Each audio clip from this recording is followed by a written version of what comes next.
Salut à toi, c'est Alex. Comme d'hab, on se retrouve sur l'écran de mon Mac. Je t'ai fait une petite carte mentale pour structurer la vidéo. Et là, aujourd'hui, on va parler de Notch Nook. Mais genre, pas le test 10 minutes et j'ai un avis. Non, vraiment, après 6 mois à l'utiliser. Et la question de base, elle est toute bête. Est-ce que c'est un truc cool sur Twitter et après tu l'oublies? Ou est-ce que ça te sert vraiment tous les jours, tu vois? Donc on va le faire simple. Je te dis ce que c'est, ce que j'utilise vraiment, ce qui m'a saoulé aussi. Et à la fin, tu pourras te situer. Voilà. Bon, déjà, Notch Nook, c'est une app sur macOS qui, comment dire, qui explique enfin le notch. Tu sais, la petite encoche noire en haut des MacBook récents, là où tu as la webcam. Parce que soyons honnêtes, ce notch, au début, tu le regardes et tu fais OK, super, merci Apple, hein. Et l'idée de Notch Nook, c'est de prendre cet espace-là, que plein de gens trouvent un peu inutile, et d'en faire une zone interactive, un peu dans l'esprit du Dynamic Island sur iPhone. En gros, ça devient un endroit où tu as des petits outils rapides, des infos, des actions, sans ouvrir 15 fenêtres. Et truc important, même si ton Mac n'a pas de notch, genre iMac, Mac mini, un MacBook plus ancien, bah ça marche aussi. L'app te simule le notch, donc tu peux quand même l'utiliser. Maintenant, ce qui compte, c'est pas la promesse, c'est ce que ça fait en vrai. Le premier truc, c'est les widgets. T'en as plusieurs, mais ceux qui reviennent le plus, c'est la musique, le calendrier et le miroir. Le widget musique, c'est tout bête. Si t'écoutes Spotify, Apple Music, même YouTube, t'as le morceau, la pochette, pause, suivant, direct en haut. Et ça, pour le coup, après 6 mois, je m'en sers tout le temps. Genre, t'es en train d'écrire, t'as un doc ouvert, t'as pas envie d'aller chercher la petite fenêtre Spotify perdue derrière 48 onglets, bah tu montes la souris, tu changes de son, terminé. Le calendrier, pareil, c'est pas waouh sur le papier, mais dans la vraie vie, ça évite de te sortir de ton truc. Tu survoles, tu vois tes prochains rendez-vous, tes visios, tes deadlines, et tu repars. Et le miroir, ok, ça fait gadget, mais avant un call, checker ta tête en 2 secondes, bah ça sauve des vies. Enfin, des vies sociales, on va dire. Mais le truc, le vrai truc qui à mon sens fait la différence, c'est le File and App Tray. En gros, c'est comme un petit tiroir dans le notch. Tu prends un fichier, un PDF, une image, un truc que tu dois déplacer, tu le glisses en haut, ça se met en attente là.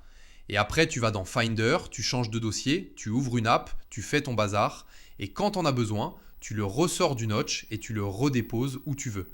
Moi, c'est vraiment le truc qui m'a fait garder l'app. Parce que je fais souvent des allers-retours entre dossiers, des assets, des captures, des mini-fichiers, et au lieu de me battre avec les fenêtres, bah, j'ai mon petit tiroir. Et je dis tiroir, mais c'est plus un espace tampon, tu vois, un endroit où tu poses un truc temporairement. Ça a l'air con, mais ça te fait gagner du temps, vraiment. Après, il y a toute la partie personnalisation, et là, c'est là que Notch Nook devient intéressant sur la durée. Parce que tu peux arranger les widgets comme tu veux, décider lequel est prioritaire, la taille, la largeur, le padding. Tu peux choisir si ça s'ouvre au survol ou au clic, si tu veux des gestes, etc. Les gestes d'ailleurs, moi je les utilise pas tout le temps, mais genre swiper pour passer une musique, c'est sympa, ça fait naturel, ça fait intégré. Et du coup, tu peux vraiment l'adapter à ton usage. Si tu es freelance et que tu as des calls plus des fichiers clients, calendrier plus trait, c'est ultra logique. Si tu fais du montage ou du design, pareil, tu as souvent des fichiers qui traînent, tu les bouges tout le temps, donc ça te soulage. Je trouve que c'est ça la clé. C'est pas une app qui te change la vie le premier jour, c'est une app qui devient pratique parce que tu t'en sers un peu tous les jours. C'est progressif. Bon, parlons du truc qui fâche, le prix et les limites. Notch Nook, tu peux le prendre seul et c'est pas délirant. Mais moi, l'option que je recommande, c'est cette app. Alors je sais, abonnement. Encore un abonnement, j'entends. Mais dans l'idée, cette app c'est environ 10 $ par mois et t'as Notch Nook plus de 260 apps premium. Et c'est pas 260 apps inutiles, hein. T'as des vraies apps de productivité, d'écriture, de gestion de fichiers, des utilitaires. Bref, tu peux rentabiliser vite si t'aimes tester les outils. Et surtout, t'as 7 jours d'essai gratuit. Donc tu peux tester tranquillou, voir si Notch Nook colle à ton quotidien et basta si ça te convient pas. Par contre, faut le savoir, Notch Nook n'est pas sur le Mac App Store. Les devs utilisent des trucs un peu internes de macOS, des API privées, et Apple aime pas ça, donc ils peuvent pas publier sur le store.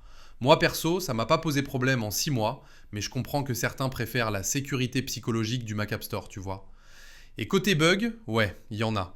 Pas tout le temps, mais ça arrive. Genre un widget qui freeze, un comportement un peu bizarre au survol, parfois une autorisation que tu dois redonner après une update.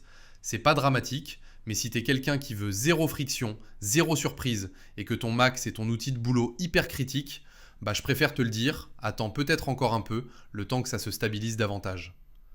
Donc après 6 mois, est-ce que je recommande? À mon sens, oui, mais pas pour tout le monde. Si t'aimes optimiser ton workflow, si t'es souvent sur ton Mac, si t'as plein de petits fichiers à déplacer, des appels, de la musique en fond, là, Notchnook, il a un vrai intérêt. Les points forts, c'est clairement le trait, la personnalisation et le côté tout est à portée sans te faire quitter ce que tu es en train de faire.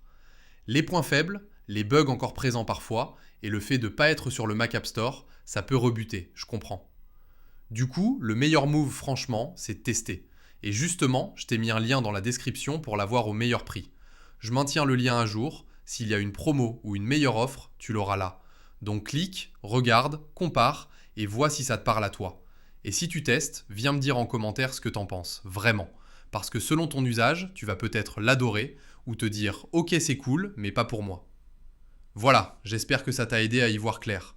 On se retrouve très vite pour une prochaine vidéo et d'ici là, prends soin de toi.